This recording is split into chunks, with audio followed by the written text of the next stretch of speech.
আজকে আমরা সবাই মিলে একটু বেরিয়েছিলাম একটা জায়গায় যাওয়ার জন্য, যেটা আমাদের এখানে নতুন হয়েছে, মানে ঘাটালের মনসুকায়।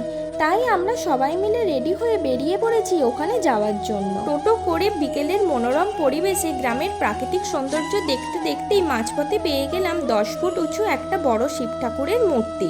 ওটা দেখে পর এইভাবেই আমরা এগিয়ে গেলাম। তারপর টোটো থেকে নেমে একটা বাঁশের পোল পেরিয়ে একটু হেঁটে আমরা পৌঁছে গেলাম কৃষ্ণ মন্দিরে।